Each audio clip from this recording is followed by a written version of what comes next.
To develop this warm, durable, reliable, and highly long-lasting roofing material, I spent nearly 5 years on preliminary research.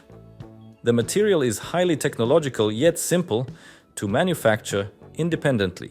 It contains nothing that cannot be purchased immediately at any construction store. A roof covered with this material is quiet, non-combustible, and has a lifespan of over 50 years. The material is so new that the industry has not yet established its production, but such roofing is very easy to make by hand. This is another crucial stage of my ultra-energetic project.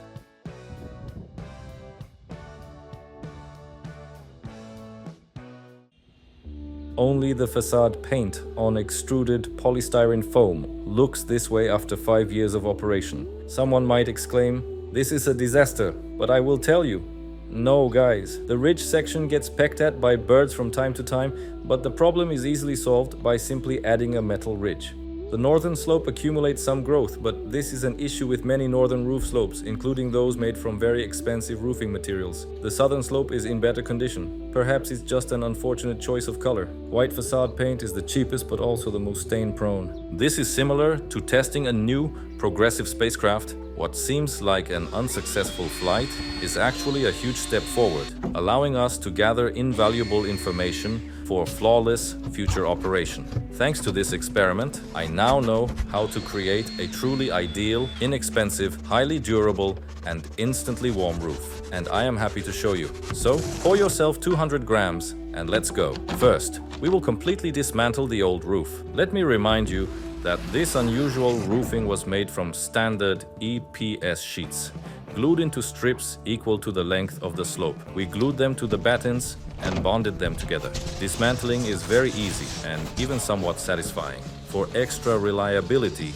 wooden bars were added along the seams, which were also glued and screwed to the battens with self-tapping screws. The entire construction budget, originally set at $1,000, seemed inexhaustible during the roofing stage, given the ultra-economical approach. That's why I even installed skylights. I made them from sashes of defective plastic window frames, which I bought for next to nothing. Due to such cost-cutting, the windows didn't open. We thought we'd wash them from the ground. As you've probably guessed, we didn't do that very often. At the time, this roof cost me only $2.50 per square meter, which, even with the increased exchange rate at the time of the video's release, was no more than 250 Russian rubles per square meter and about 7 Belarusian rubles. It's late autumn, and my neighbors, following an ancient pagan tradition, are actively driving away evil spirits with acrid smoke. I am preparing new wooden bars to replace the battens disrupted by the skylights. Based on my experience with even the most basic skylights, I want to note that this type of window does not suit our East Slavic climate. Paraphrasing the saying, what is good for a Russian is death for a German, I'd say. What is good for a German is a headache for a Belarusian. Only later did I realize that to fully replace the battens, I'd also have to unscrew them from the windboard. It's not difficult. But on the other side, due to the height, it's already a problem.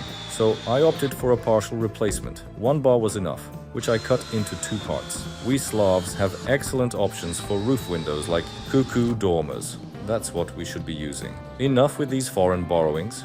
During dismantling, I realized that the foam adhesive holds incredibly strong. The key feature of the new roofing design is continuous sheathing. Cutting out new roof windows would take a lot of time. I no longer want the kind of skylights I had, and I already know how to make cuckoo dormers more easily after the main roofing is done.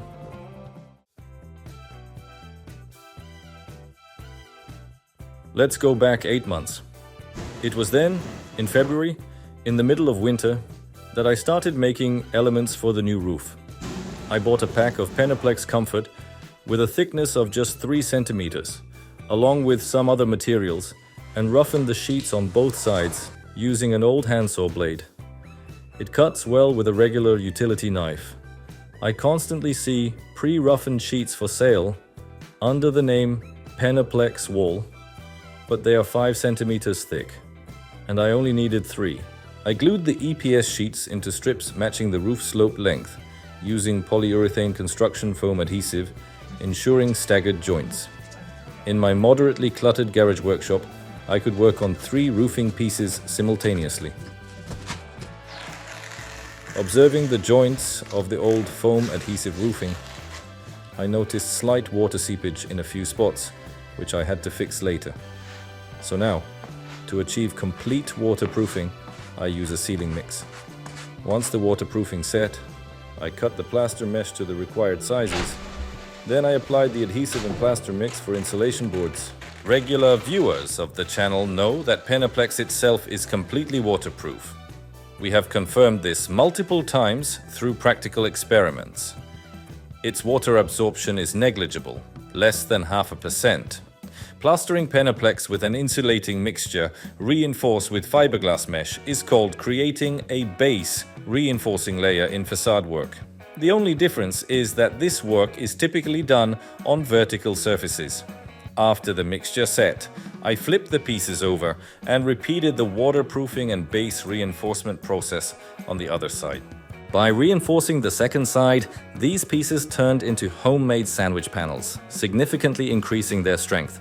The base reinforcing layer does not detach from Penaplex, thanks to special polymers in the mixes. This method has been used in insulated facades for decades. The technology has long been tested over time, and the manufacturer's declared lifespan for XPS is over 50 years.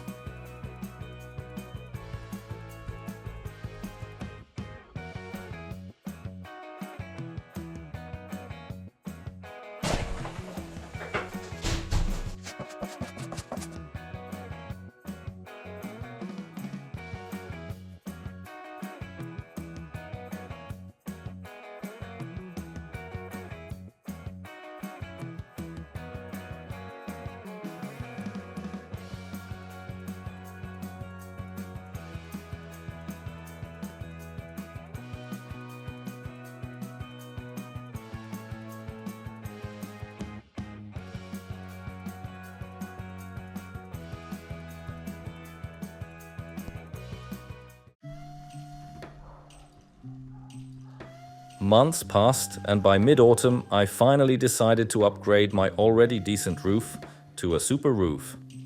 The dismantling of the slightly bird-packed old roof was completed. I brought out the well-rested, fully cured panels. They had been in my way in the garage all this time. Reminder, the primary component of the plaster mixes is cement, which takes at least 28 days to gain strength. It had plenty of time. On the base reinforcing layer, as with facade insulation, various finishing coatings can be applied. However, since the surface was already quite smooth, I decided to save money by simply painting it with the cheapest facade paint. Initially, I planned to paint under a canopy, but the total panel area was too large and space was tight. Since framing freshly painted panels was inconvenient, we laid them out in the open air. Almost a year passed. When you have a roof, even if it's not perfect, it's hard to push yourself to build a new, significantly improved one. The cheapest facade paint has poor coverage, so one coat was definitely not enough. I kept getting interrupted. First the rainy spring and summer, then the unprecedented heat in midsummer and September. Yet somehow, that didn't stop me from making new high warm garden beds from Penaplex, a log beehive, and a new garden path also from EPS, as well as self-leveling walls from the same material. So, clearly, the issue was with the roof itself. Maybe I subconsciously felt that humanity wasn't ready for it yet. But now, it is. I walk past the innovative panels, anticipating starting their installation tomorrow. At dusk, I apply a second coat of paint.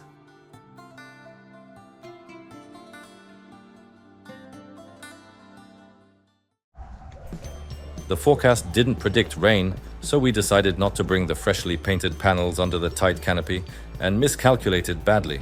The night rain made its adjustments. The paint, which hadn't completely dried, got washed off. Acrylic facade paints on a water base don't fear water after full polymerization, but the rain soaked the panels before that moment.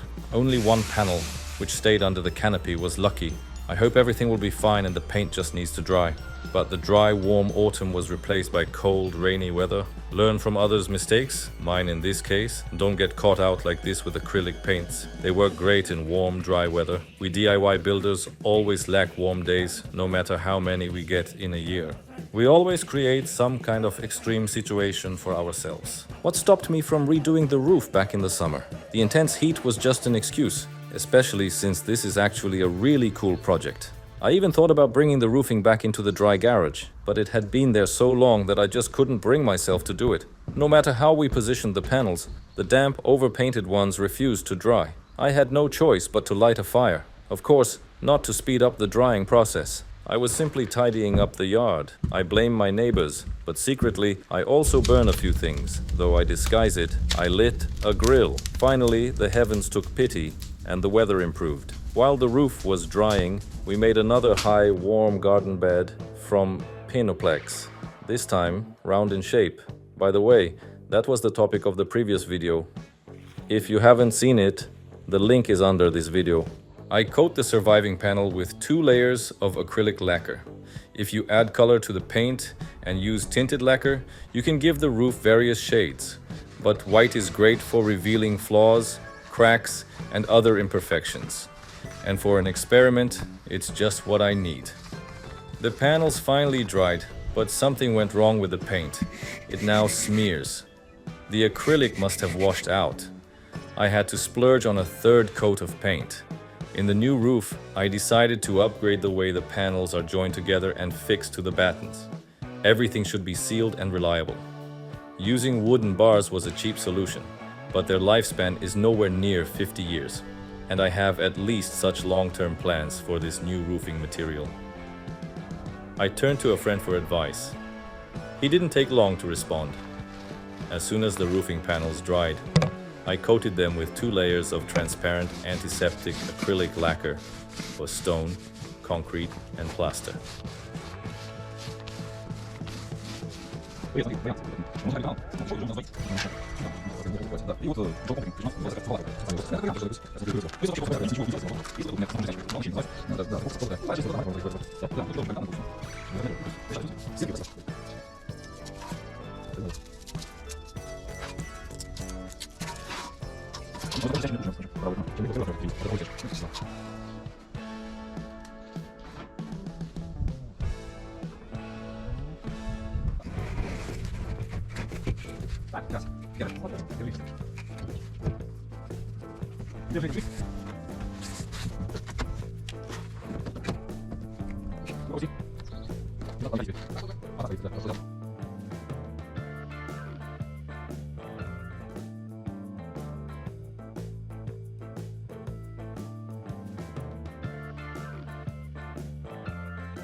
The previous roof with wooden battens had survived more than one storm without any damage.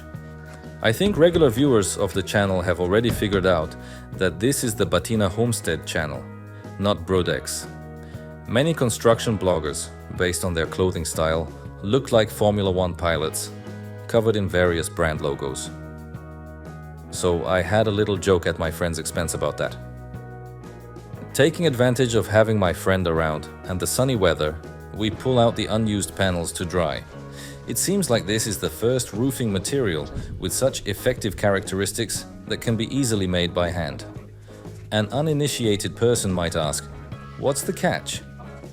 The catch is that with only 3 centimeters thickness of foam, its thermal properties are equivalent to a very dry wooden beam 17 centimeters thick, or a concrete wall over a meter thick. And this is no joke. Now, we need to seal the panel joints. To do this, we apply silicone sealant to the horizontal edge. It must fully seal the joint. To the lower vertical edge, glue. It must bond the elements firmly and securely. Also, Don't spare the glue on the lathing. Konstantin closely observes my implementations and their tests.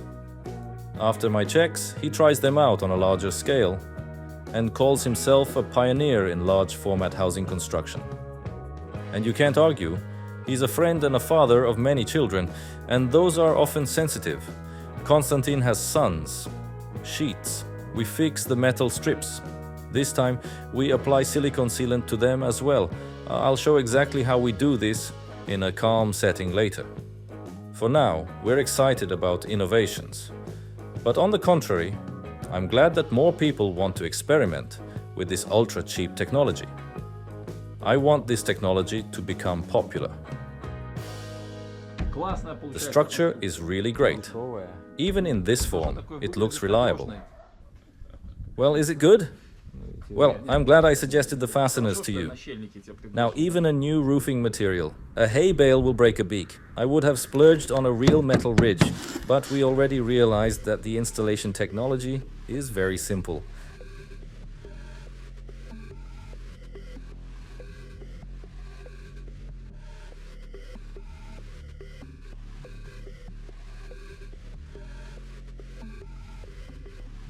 Konstantin left to think about how to replicate it at his place. Next, my wife and youngest son helped me. For quick pressing of the roofing material to the lathing at the joint, a temporary wooden block can be used. If you get delayed when the glue foam is set, unscrew, reapply glue, and screw the strips back on. The key here is not to miss and to fix them at the center of the seam. As I mentioned at the start, very important experimental data was gathered from the first ultra-cheap roof made from painted EPS.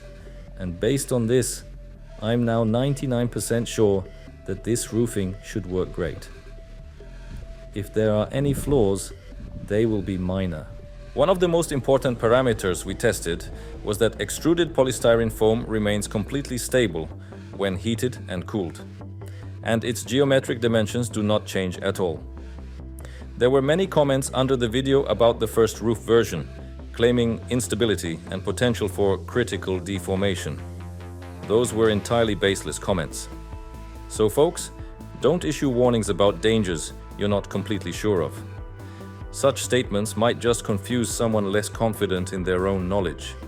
My wife decided to demonstrate the late autumn harvest of radishes from one of our very warm beds. The first roofing version made from EPS that I dismantled is still quite viable, for example, as a great temporary option when you need quick, cheap and reliable protection from precipitation.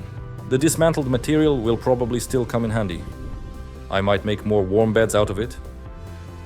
With this roof, we seem to be returning to long forgotten, but in their own way, wonderful ancient times.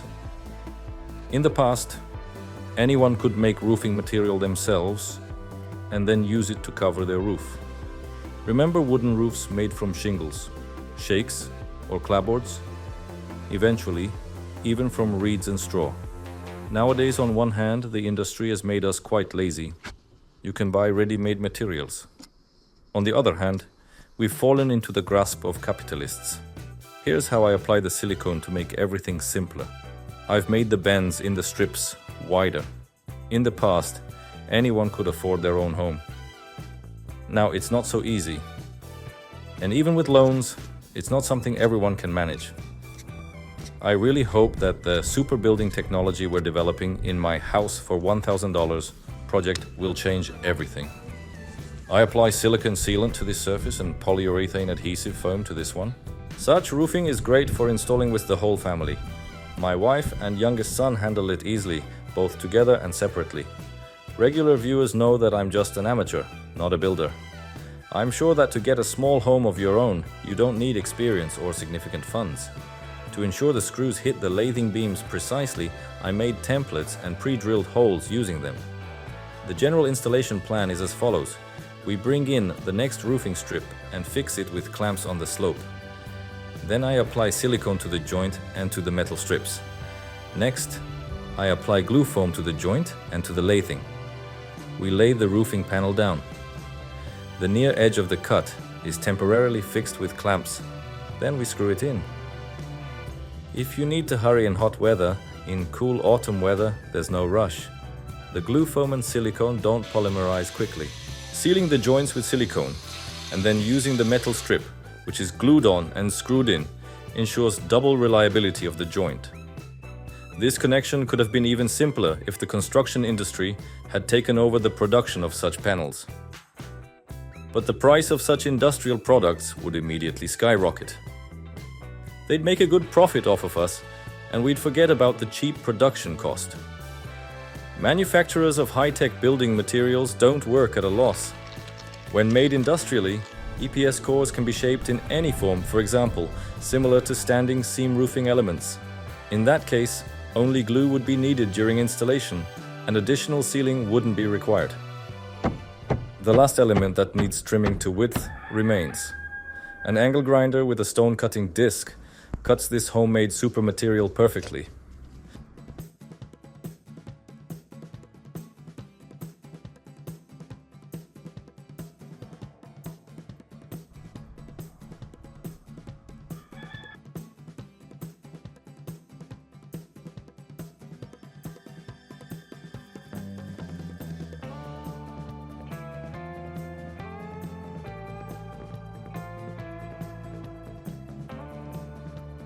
I check the horizontal level first with a laser level, then I control it the old-fashioned way with a string, and only then do I trim. This time I use an electric jigsaw with a blade that I no longer mind damaging. A little more work, and I've attached metal protection to the unprotected lower edge. I mounted it on silicone and screwed it in. It will also serve as a drip edge. In my opinion, it turned out quite well overall. The roofing is now in the testing phase. I will try to keep you updated about it periodically. You can buy foam at any construction store or order it online. The link is under the video. Give a thumbs up, subscribe to the Songs of Jascha Koziak channel, and follow my Zen, VK group, TikTok, and Instagram. All links are under the video. Don't forget to vote. Also click the bell. That way, I'll be sure to keep you informed. May peace reign in the world. Thank you.